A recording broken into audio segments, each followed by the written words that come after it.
కొంతమంది రైతులకి భూములు ఇవ్వద్దని వాళ్ళని గుప్పెట్లో పెట్టుకుని ఆడిచ్చాడు.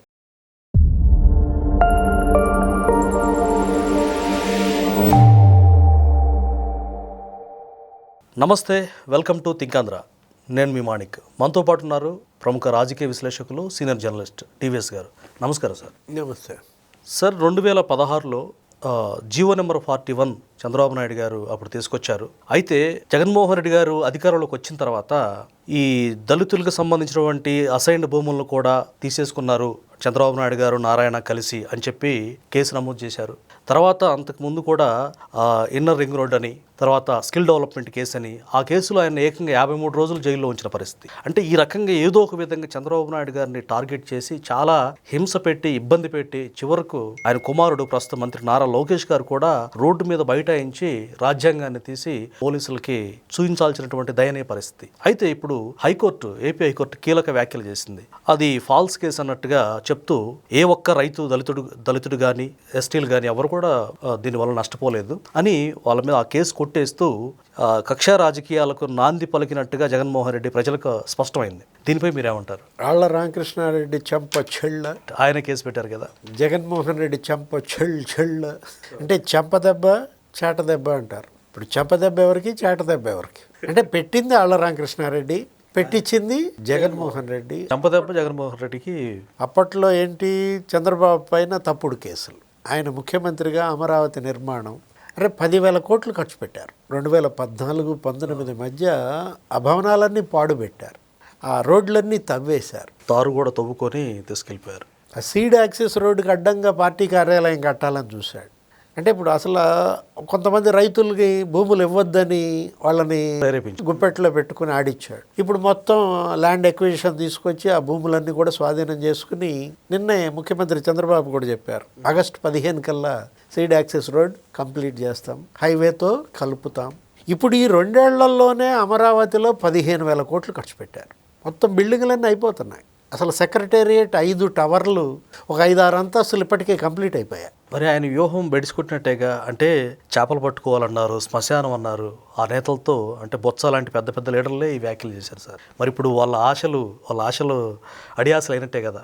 అంటే అసలు ఆ ప్రాంతాన్ని కమరావతి అన్నారు. అంటే ప్రాంతం మీద కక్ష, కులం మీద, సామాజిక వర్గం మీద కక్ష. అంటే వీళ్ళు ఆ కక్ష సాధింపుకి పరాకాష్ట. ఇప్పుడు అదే హైకోర్టు ఈరోజు మాట్లాడింది. హైకోర్టు ఈరోజు ఇచ్చిన తీర్పులో ఏమంది, ఒకే ఒక మాట అన్నమాట, యతో ధర్మస్తతో జయ, యతో ధర్మస్తతో జయ అనే ఆ భగవద్గీత శ్లోకాన్ని ఉటంకించిందంటే ఎక్కడ ధర్మం ఉంటుందో వాళ్ళదే విజయం. అంటే జగన్మోహన్ రెడ్డి దగ్గర ధర్మం లేదు, లేకపోతే ఇవాళ చంద్రబాబు, నారాయణ ధర్మానికి కట్టుబడి ఉన్నారు కాబట్టే ఈ కేసు గెలిచారంటూ హైకోర్టు చేసినటువంటి వ్యాఖ్యలు స్పష్టంగా ఇవాళ జగన్మోహన్ రెడ్డికి చెంపపెట్టి అంటోంది. అదే ఇప్పుడు ఏమన్నది, అసలు ఆళ్ల రామకృష్ణారెడ్డిని ఉద్దేశించి ఒకే ఒక మాట అన్నదన్నమాట, స్వార్థ ప్రయోజనాల కోసమే ఈ కేసు పెట్టారు, మీ రాజకీయ ప్రయోజనాల కోసం మరి కోర్టుల్ని వేదికలుగా మార్చుకున్నారంటూ ప్రభుత్వ పాలనని దిగజార్చేటందుకు ప్రయత్నించారు, చట్టాన్ని వాడుకున్నారంటూ తీవ్రంగా వ్యాఖ్యలు చేసింది. ఈరోజు హైకోర్టు చేసినటువంటి వ్యాఖ్యలు, ఒక జీవో వస్తే, ఒక పాలసీ చేస్తే దానిలో నేరపూరిత చర్యలను ఆపాదించడం అంటే ప్రజాస్వామ్యాన్ని ప్రమాదంలోకి నెట్టినట్టే. ఆ జీవో 41 ఏంటి, ఒక లక్ష్యంతో ఇచ్చారు వాళ్ళు. అసైన్డ్ భూములు లేకపోతే మిగతా భూములు, అసలు 34,000 ఎకరాల భూములు ఇచ్చారు. అవును, రైతులు స్వచ్ఛందంగా. ఇప్పుడు వాళ్ళ మీద కక్ష. అంటే వాళ్ళు భూములు ఆ రాజధాని నిర్మాణంలో భాగస్వాములైతే నీకెందుకు కక్ష? చేతనైతే నువ్వు గెలిచావు, ముఖ్యమంత్రి అయ్యావు, ఆ ప్రాంతంలో అందరూ నిన్ను గెలిపించారు. కృష్ణా జిల్లా, గుంటూరు జిల్లాలో 2 సీట్లే తెలుగుదేశంకి వచ్చింది. కృష్ణాలో 2, గుంటూరులో 2. గంపగొత్తగా వేశారు జగన్మోహన్ రెడ్డికి. మొత్తం 25 సీట్లు నిన్ను గెలిపిస్తే, ఆ మొత్తం కన్స్ట్రక్షన్ కంప్లీట్ చేసి ఉంటే నీకు ఈ పరిస్థితి వచ్చేదా? ఆ రోడ్లన్నీ పూర్తి చేసి ఉంటే, ఆ భవనాలన్నీ నిర్మిస్తే.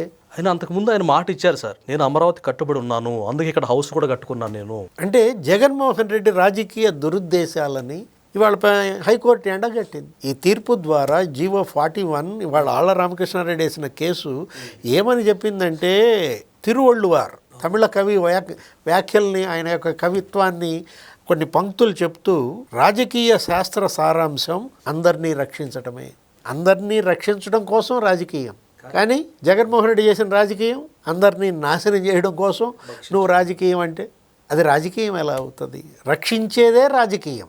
భక్షించేది రాక్షస ఆ రాజకీయం. ఇవాళ నైతికత లేని రాజనీతి వినాశనానికి దారితీస్తుంది. నైతికత లేని రాజనీతి ఎవరిది? జగన్మోహన్ రెడ్డిది. వినాశనం. ఇవాళ నువ్వు వినాశనం అయ్యావు, నీ పార్టీ వినాశనం అయింది.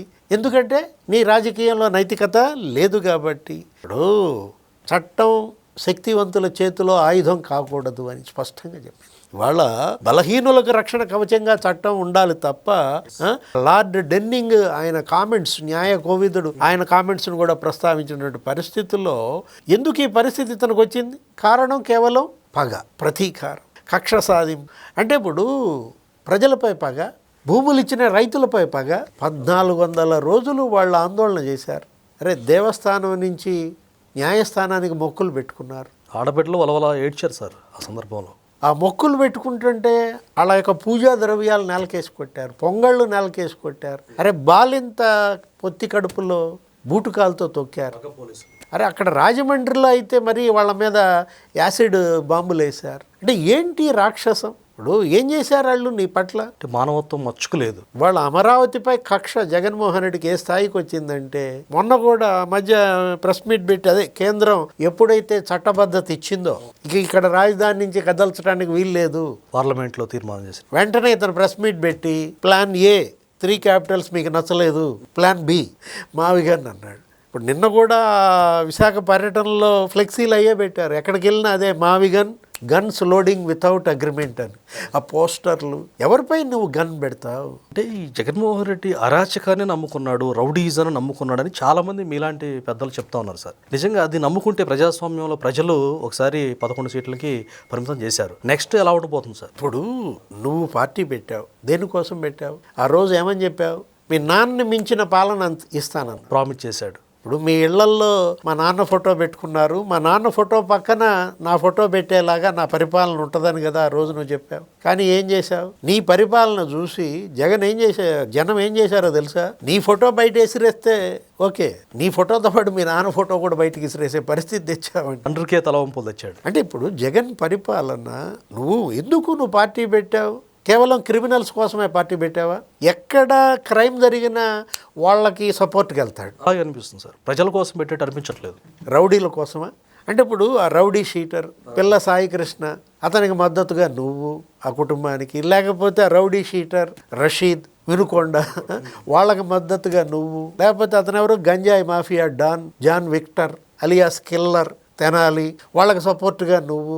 ఇప్పుడు ఈ బుల్లెట్తో గుద్ది చంపినాడు సిద్దిరాపల్ కొడుకు ఆరవ వర్మ, అతనికి సపోర్ట్గా జగన్. చిన్నపిల్లోడు అంటున్నాడు. జగనే చిన్నపిల్లోడు. ఇప్పుడు ఆరవ వర్మ చిన్నపిల్లాడు, అవినాష్ రెడ్డి చిన్నపిల్లాడు, సాయి కృష్ణ చిన్నపిల్లాడు, అవినాష్ రెడ్డి చిన్నపిల్లాడు. వీళ్ళు కాదు, జగనే చంటబ్బాయి అంటారా? అంటే ఇప్పుడు ఇవాళ ఈ పిల్లలు కాదు, వీళ్ళు పిశాచులుగా మారిన పరిస్థితుల్లో ప్రజలు ఇవాళ ఏంటంటే వాళ్ళు బంధించారు, ఈ పిశాచాన్ని బంధించారు. ఏది అసలు మామూలుగా కాదు, పశుపతిని బంధించినట్టు బంధించి పారేశారు. అరుంధతి సినిమాలో పశుపతిని బంధించారు, అష్టదిగ్బంధనం చేస్తారు. కానీ లెగుస్తున్నాడు. ఏది బొమ్మాలి వదల అన్నాడు అతను, ఎవరు? సోను సూద్. వదల అమరావతి వదల అంటాడు. మరి ఆ పశుపతికి ఏ విధమైన ట్రీట్మెంట్ జరిగిందో మనం చూసాం సార్. నెక్స్ట్ ఎన్నికల్లో ప్రజలు జగన్మోహన్ రెడ్డికి అదే ట్రీట్మెంట్ ఇచ్చే ఆస్కారం ఉందంటారా? అంటే ఇప్పుడు ఇవాళ ఆళ్ల రామకృష్ణారెడ్డి మాట్లాడుతూ ఏమంటాడు? నేను మళ్ళీ సుప్రీంకోర్టుకి వెళ్తా అంటున్నాడు. కరకట్ట కమల్ హాసన్ అని కూడా ఆయనకి పేరుంది సార్. సుప్రీంకోర్టుకి వెళ్తాడంటే మళ్ళీ దీని మీద, అంటే హైకోర్టు ఛల్ సరిపోలా, అంటే మళ్ళా సుప్రీంకోర్టుకి వెళ్ళి మళ్ళా ఛల్ కొట్టించుకోవాలా? అంటే ఆ రోజు చంద్రబాబుపై పెట్టిన తప్పుడు కేసులు ఒకటి కాదు. స్కిల్ డెవలప్మెంట్, లేకపోతే ఇన్నర్ రింగ్ రోడ్. ఇప్పుడు స్కిల్ డెవలప్మెంట్ మీద కేసు పెడితే ఆ పిల్లలు ఆ స్కిల్ డెవలప్మెంట్ ఆ పొందినటువంటి తల్లిదండ్రులు ఏమన్నారు? మా నాయకుడిని 53 రోజులు జైల్లో పెడతారా? నా బిడ్డ చదువుకి ఎంత అయింది? 25,000 నేను ఇచ్చేస్తా, మా నాయకుడిని వదిలేయండి అన్నారు. నిజంగా ఎంత చెంపచెళ్ళే ఈ విషయంలో కూడా. సుమన్ బోసు ఏమన్నాడు ఆ రోజు? అదే ఆ స్కిల్ డెవలప్మెంట్, ఆ సుమన్ బోసు, ఒరే మీరేమో మర్డర్ అయింది, హత్య జరిగింది అంటున్నారు, మీరెవరైతే హత్యకు గురయ్యాడు అన్నారో వాడు బతికొచ్చి నేను అసలు చావలేదు, నన్ను ఎవరు చంపలేదు అంటున్నా. అంటే జరగని హత్య జరిగినట్టుగా. అంటే స్కిల్ డెవలప్మెంటే కాదు, ఇప్పుడు అది inner ring road, outer ring road, అసలు వేసారా రింగ్ రోడ్డు?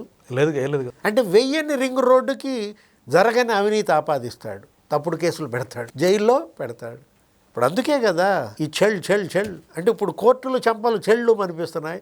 రేపొద్దున ఏం జరుగుతుందంటే మళ్ళీ ఈ పశుపతి కంటే ఇక జనం చెంప చెళ్ళు మనిపించే రోజు దగ్గరలో ఉంది. అంటే ఒక రకంగా సార్ సిగ్గుతో తలదించుకోవాలి ఆళ్ళ రామకృష్ణారెడ్డి.